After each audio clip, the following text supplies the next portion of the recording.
তরমুজ গাছের থ্রিপ্স পোকা আক্রমণ সম্পর্কে বিস্তারিত তুলে ধরবো আপনাদের মাঝে। দেখেন, থ্রিপ্স পোকা এটা আপনি কীভাবে চিহ্নিত করেন বা চেনার উপায় কী? এরা দেখতে অতি ক্ষুদ্র, পাতার উপরে থাকে। এবার ক্ষতির ধরন, কী ধরনের ক্ষতি হইলে আপনি বুঝতে পারবেন যে এটা থ্রিপ্স পোকার আক্রমণ হয়েছে? প্রথমত, এক নম্বরে যে পাতার রস চুষে খায়, পাতা কুঁচকে শুকিয়ে যায়, পরে পাতা ঝরে পড়ে, কুশি বৃদ্ধি থেমে যায়। এটা হলো আপনি দেখতে পারবেন যে পাতাগুলো ছোসরায় যাইতেছে এবং আপনার গাছের আগা হলুদ বা লালচে ভাব ধরছে এবং এক পর্যায়ে মানে আগা বা কুশি বৃদ্ধি থেমে যাচ্ছে।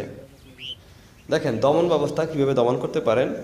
ইন্ট্রাপিট 10 SC অথবা দিতে পারেন নোভা স্টার 56 EC প্রতি লিটার পানিতে 2 মিলি হারে মিশিয়ে 7 থেকে 10 দিন পর পর স্প্রে করতে হবে, অথবা পাইমেট্রোজিন বা মিথাইল আইসোপ্রোকার্ব বা ইবামেকটিন জাতীয় কামড়নাশক স্প্রে করতে হবে।